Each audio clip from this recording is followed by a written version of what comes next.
Hello, everybody. We start things off today with an email. This is an email from Frankentuner who says, "Hey, Scott, love Frog Pants TV. Please keep it up. Do you think Skull and Bones will ever happen? Was so excited about this game when they announced it all those years ago, and then nothing for so long. I want to get my pirate battles on, and there's not much out there that scratches that itch for me. Maybe this will be it.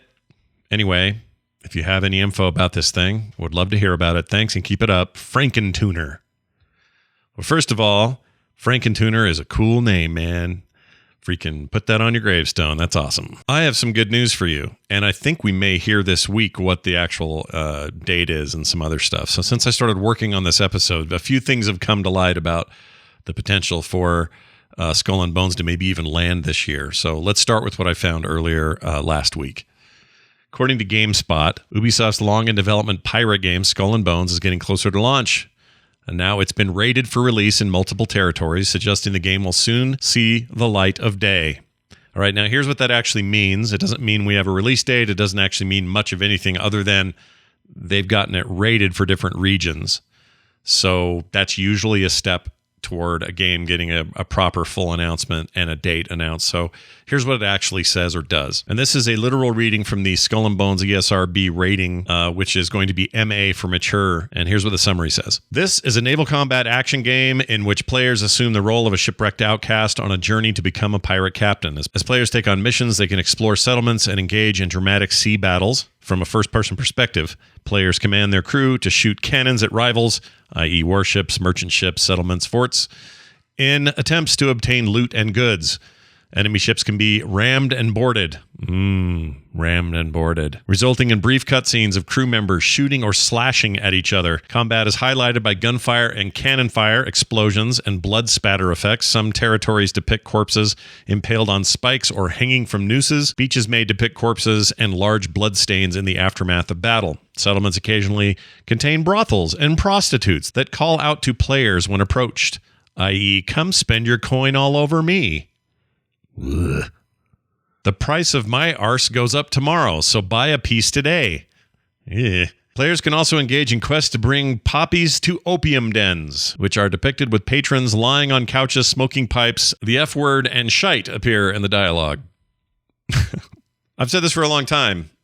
Ubisoft's prowess when it comes to ship combat, naval combat that they first showed off, I think, effectively in the Black Flag Assassin's Creed game, and continued forward through other games, other modern Assassin's Creed games, I think gives us a lot of hope about what Skull and Bones could turn out to be. They know how to do ship-to-ship combat. They know how to do the board the ship and stab dudes combat. They know how to get that stuff done. So I feel pretty good mechanically about the game. Everybody likes a good pirate story. Everybody likes to be around pirates. Pirates are cool. Apparently they're also kind of horny and they got like prostitute-y stuff going on. I don't know if that's your jam or not, but whatever. Also, the water tech in the demos look pretty rad. I haven't seen water tech this good since Sea of Thieves. So here are the questions that we all have. The game was originally announced to be coming out in 2019. They obviously missed that.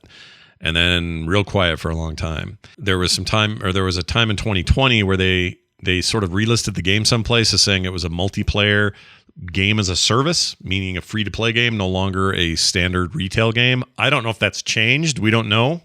That could have changed easily. I would actually argue between 2019 and 2022, which we're in the middle of now, there's been a lot of changes to the way people see free-to-play and the way free-to-play is implemented. And I could easily see them saying, we should go free-to-play and Fortnite this thing, and having another change of heart midway and going, I don't know, man, maybe we make this a full game and do DLC, or we have cosmetic store or whatever. Like, honestly, this is up in the air for me. I really don't know, and they haven't confirmed yet. There's a whole leaked technical test to the game that you can go search out on YouTube and watch it. Some of that video is kind of impressive. I still think the introductory video they showed at that E3 many years ago now, is still the best look at what the game looks like. I think it looks great. I hope they can nail that. And that was back in a different console cycle. So hopefully maybe it looks better now, but we'll have to see. What this ratings document probably means is maybe this year, maybe 2022, this fall, we could see Skull and Bones. When will we find out? This week sometime. I forgot when the Ubisoft thing is, but it's sometime this week. Maybe it's even today. This might be old news by the time you hear this. I don't know. And if it is, well, whatever. I put it up anyway. Personally, I think early next year is likely. I don't see how they cram this in at the end of the year with an announcement this close to it. It seems like they would have said something before now, maybe I don't know, even in June they would have said something or said something early in the year.